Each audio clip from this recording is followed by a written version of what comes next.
बिस्मिल्लाहिर्रहमानिर्रहीम। अस्सलामुअलैकुम दोस्तों आपके जहन में कभी कभी ये सवाल आता होगा कि अल्लाह ताला ने दुनिया के कुछ लोगों को माजूर क्यों पैदा किया है। किसी की एक टांग नहीं है, किसी का बाजू नहीं है, कोई देखने से महरूम है तो कोई सुनने से महरूम है। साथ ही इस मौके पर आप अल्लाह का शुक्र भी अदा करते होंगे कि अल्लाह ताला ने हमें मुकम्मल बनाया है, हम देख सकते हैं, हमें तमाम नेमतों से नवाजा गया है। लेकिन कभी आपके जहन में सवाल आया कि अल्लाह ताला की जानिब से ये तकसीम क्यों है।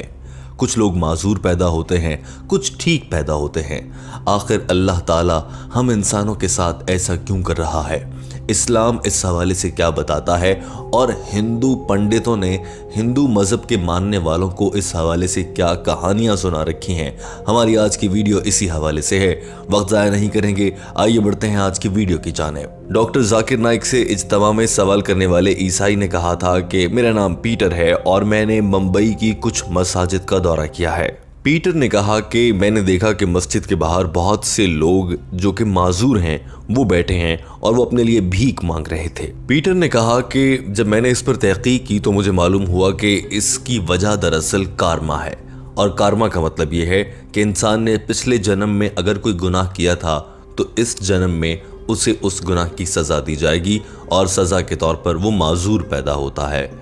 अब मैं जानना ही चाह रहा हूँ कि हिंदुओं में तो कारमा का तसव्वुर है, लेकिन मुसलमानों में चूंकि पिछले जन्म वाली बात ही नहीं है, तो सवाल ये पैदा होता है कि मुसलमान क्यों माजूर पैदा होते हैं। इस्लाम इस हवाले से क्या कहता है और ये कारमा वाली बात में कितनी हकीकत है। डॉक्टर जाकिर नाइक ने जवाब देते हुए कहा कि मेरे भाई, मैंने हिंदुइज़्म को पढ़ा है और मैं अब भी हिंदुइज़्म का एक तालिब इल्म हूँ।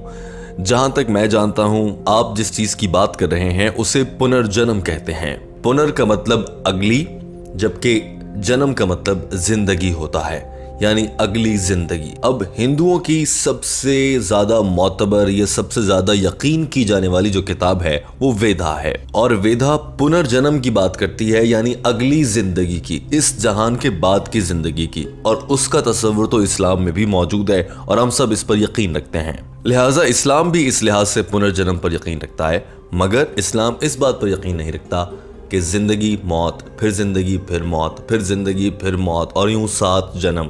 इस्लाम इस बात पर यकीन नहीं रखता है, ये सिर्फ हिंदुइज्म में है। और मौत के बाद बार बार के जन्म और फिर मौत, फिर जन्म, इसे संस्कृत जबान में संस्कारा कहते हैं। अब आ जाते हैं आपके सवाल की जानिब, जिसमें आपने ये पूछा है कि लोग माजूर क्यों पैदा होते हैं। जब हिंदू स्कॉलर से या हिंदू पंडितों से ये सवाल किया गया कि बताइए दुनिया के कुछ लोग माजूर क्यों पैदा होते हैं, डॉक्टर जाकिर नाइक ने कहा कि अब जब ये सवाल हिंदू पंडितों के सामने रखा गया, उनके पास कोई जवाब नहीं था, तो वो फिर अपनी तरफ से एक नया फलसफा बनाकर ले आए जिसको उन्होंने नाम दे दिया कर्मा। और कर्मा का मतलब है वो लोग जिन्होंने एक जन्म में या अपनी पिछली जिंदगी में कोई गुनाह किया था, उनको उस गुनाह की सज़ा देते हुए भगवान उन्हें अगले जन्म में किसी न किसी लिहाज से माजूर कर देते हैं।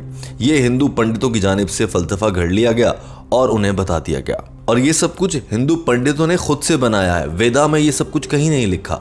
डॉक्टर जाकिर नाइक ने कहा कि अब साबित हो चुका है कि हिंदू मज़हब में इसका जवाब नहीं मिलता है, और हिंदू पंडितों ने अपनी तरफ से घड़ के जो भी जवाब बनाए हैं वो इंसानी अकल को समझ नहीं आते और वो मुनासिब भी नहीं है। मगर दीन इस्लाम इस बड़े मसले का जवाब देता है। दीन इस्लाम इस बात का जवाब देता है कि अल्लाह ताला अपने बंदों के साथ ये नाइंसाफ़ी क्यों करता है।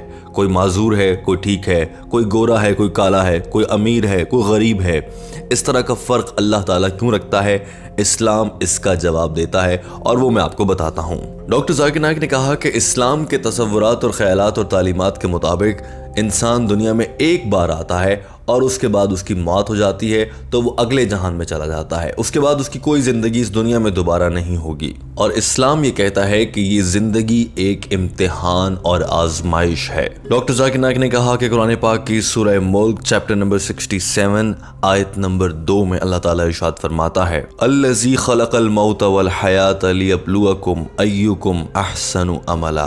तर्जुमा, और अल्लाह ने तुम्हारे लिए ज़िंदगी और मौत को बनाया है ताकि जाना जा सके कि तुम में से कौन आजमाइश में अच्छा है और कौन बुरा उतरता है। अब सवाल यह है कि दुनिया में फिर ये फ़र्क क्यों होता है। कोई अमीर, कोई गरीब, कोई लंगड़ा, कोई लूल्हा, कोई ठीक, किसी की आंखें हैं, किसी की आंखें नहीं हैं। ये फ़र्क क्यों है। दरअसल ये अल्लाह ताला की जानिब से एक आजमाइश है और मुख्तलिफ तरह के लोगों पर अल्लाह ताला उन्हें मुख्तलिफ सूरत हाल में डालकर आजमाता है और ये अल्लाह की आजमाइश है। यानी ऐसा होना एक टेस्ट है और ये टेस्ट मुसलसल बदलता रहता है। अब यहाँ पर टेस्ट के तब्दील होने से क्या मुराद है? किसी एक इंसान पर अगर अल्लाह ने उसे कोई छोटी मुश्किल में डाला है, वो छोटी मुसीबत से गुजर रहा है, तो जब रोज़े आखिरत उसका इम्तिहान होगा तो वहाँ पर उसके साथ रियायत तो की जाएगी, मगर उतनी ज़्यादा रियायत नहीं की जाएगी जितनी कि उस आदमी के साथ की जाएगी जिसे बड़ी मुसीबत में, बड़ी आजमाइश में अल्लाह ताला ने डालकर उसका बड़ा इम्तिहान इस दुनिया में लिया हो। लिहाजा जैसे कि आमतौर पर आप ये भी देखते हैं, जब इम्तिहान में पर्चा मुश्किल आ जाता है तो फिर टीचर की जानिब से ज़रा लीनियंट मार्किंग होती है, यानी वो बच्चों को ज़रा आज़ादी के साथ उन्हें कुछ हद तक आसानी और रियायत देते हुए उनका इम्तिहान लेता है। इसी तरह से अल्लाह ताला अपने जिन बंदों पर ज़्यादा आजमाइश का बोझ डालता है उनका इम्तिहान आसान होता है। कुरान पाक में अल्लाह ताला इरशाद फरमाता है कि दौलत तुम्हारे लिए एक आजमाइश और इम्तिहान है। अब अगर कोई अमीर घराने में पैदा हुआ है तो वो ज़कात देगा, ये उसका इम्तिहान है। लेकिन जो गरीब आदमी है उसे ज़कात देने की ज़रूरत ही नहीं है, तो उसे रोज़े आखिरत ज़कात से मुताल्लिक उसका सवाल नहीं होगा। लिहाजा इस आजमाइश में वो पूरा उतरेगा और उसके साथ रियायत भी बरती जाएगी। डॉक्टर जाकिर नाइक ने इस मौके पर यह भी कहा कि हम अक्सर कहते हैं बेचारा गरीब है, मगर दरअसल वो अमीर है क्योंकि वो तो इम्तिहान के बगैर ही पास हो चुका है। इम्तिहान तो हमसे होगा जिनके पास पैसा है और फिर हम ज़कात नहीं देते तो अल्लाह ताला हमें रोज़े आखिरत उस पर सवाल करेगा। डॉक्टर जाकिर नाइक ने कहा इसी तरह से हमारे लिए औलाद भी एक आजमाइश की तरह है। कुरान पाक की सूरह अनफाल चैप्टर नंबर 8 आयत नंबर 28 में अल्लाह ताला इरशाद फरमाता है, तर्जुमा, और तुम्हारी दौलत और औलाद तुम्हारे लिए एक आजमाइश है। अब अगर कोई माजूर बच्चा पैदा होता है तो हो सकता है कि वो माजूर बच्चा अपने वालिदैन के लिए एक इम्तिहान बनकर आया हो कि अल्लाह ताला देखना चाहते हो अगर इनके यहाँ माजूर बच्चा पैदा हो जाता है तो क्या ये फिर भी मेरी अतात और मेरी पैरवी करेंगे, क्या फिर भी ये अल्लाह पर यकीन रखेंगे। डॉक्टर जाकिर नाइक ने कहा बिल्कुल इसी तरह से माजूर लोगों के साथ ये भी है कि अगर किसी शख्स का कोई बाजू नहीं है तो क़यामत के दिन हमें तो अपने बाजू से किए गए तमाम बुरे कामों का जवाब और हिसाब देना होगा, मगर उस माजूर आदमी से उसके बाजू से मुताल्लिक कोई सवाल नहीं होगा। लिहाजा वो इस आजमाइश में पहले से ही कामयाब समझे जाएंगे। लिहाजा कुरान पाक किसी भी मौके पर यह नहीं कहता है कि ये हम मरेंगे फिर जिंदा होंगे और पिछले जन्म के सारे गुनाह इस जन्म में निकलते हैं, ऐसा बिल्कुल भी नहीं है। हाँ, अलबत्ता नबी करीम सल्लल्लाहु अलैहि वसल्लम ने फरमाया है कि अमीर आदमी की निस्बत गरीब आदमी का जन्नत में जाना ज़्यादा आसान है। अल्लाह ताला किसी भी मौके पर ज्यादती या नाइंसाफ़ी नहीं करता है। डॉक्टर जाकिर नाइक ने इस मौके पर यह भी कहा कि हिंदुइज्म में तो ये भी है कि आप जब मर जाते हैं और अगले जन्म में पैदा होते हैं तो आप कोई और रूप धार लेते हैं, कभी आप कॉकरोच होते हैं, कभी आप चूहा बन जाते हैं। डॉक्टर जाकिर नाइक ने ये बात किन अल्फाज में कही, आइए आपको वो भी दिखाते हैं। You know, in Hinduism what they have, that you keep on changing. Sometime you become a cockroach, sometime you become a cat, sometime you become a rat, sometime you become an elephant, you become a human being 7 times. उसके बाद doctor Zakir Naik ने एक ही line में हिंदू सारे फलसफे को तबाह करके रख दिया, क्योंकि हिंदुइज्म में कहा जाता है कि आप कॉकरोच या एलिफेंट या फिर बिल्ली इसलिए बन जाते हैं क्योंकि आपने गुनाह ज़्यादा किए होते हैं। जितने ज़्यादा आप गुनाह करेंगे उतने ही ज़्यादा आपकी शक्ल और रूप बदल जाएगा और आप किसी जानवर के रूप में नजर आएंगे। डॉक्टर जाकिर नाइक ने सवाल करने वाले लड़के पीटर से ही पूछा, मुझे बताओ मेरे भाई कि इस वक्त दुनिया में गुनाहों की तादाद बढ़ रही है या कम हो रही है। इस लड़के ने जवाब दिया कि बढ़ रही है।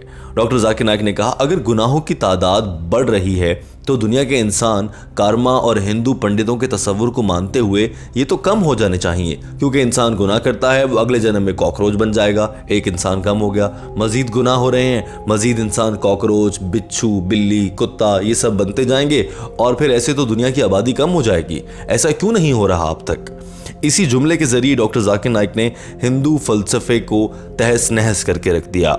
इस मौके पर डॉक्टर जाकिर नाइक ने अपनी बात को मुकम्मल करते हुए कहा, लिहाजा ये सब कुछ जो हिंदू पंडितों की जानिब से बताया जा रहा है ये गलत है और कारमा या फिर अगले जन्म और ये बिच्छू बन जाना ऐसा कुछ भी किसी भी मौके पर वेदा में नहीं कहा गया है, ना ही ऐसा कोई इशारा दिया गया है। जबकि दीन इस्लाम से मुतालिक मैंने आपको बता दिया कि इस्लाम में ज़िंदगी एक आजमाइश है और उसमें मिलने वाली महरूमियाँ और माजूरियाँ ये भी अल्लाह का एक इम्तिहान है।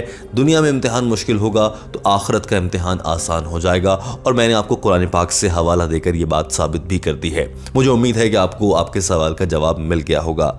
जवाब में इस लड़के ने एक्सीलेंट कहा और किस खुशी का इजहार किया वो भी आपको दिखाते हैं। Hope that answers the question. Excellent. I'll follow your YouTube channel. Thank you. Love it. Thank you, brother. दोस्तों वीडियो देखने का बहुत शुक्रिया। हम आपसे दरखास्त करते हैं कि टीम हम कदम के इस चैनल को सब्सक्राइब कर लीजिए, क्योंकि हम आपके लिए डॉक्टर जाकिर नाइक की अंग्रेजी ज़बान में की गई गुफ्तगू का उर्दू तर्जुमा लाते हैं। याद रहे कि डॉक्टर जाकिर नाइक के बयान किए गए अल्फाज में किसी तरह की तब्दीली नहीं की जाती, बिलखुसूस ऐसी तब्दीली जिससे उनकी जानिब से दिए गए पैगाम का मफहूम बदल जाता हो।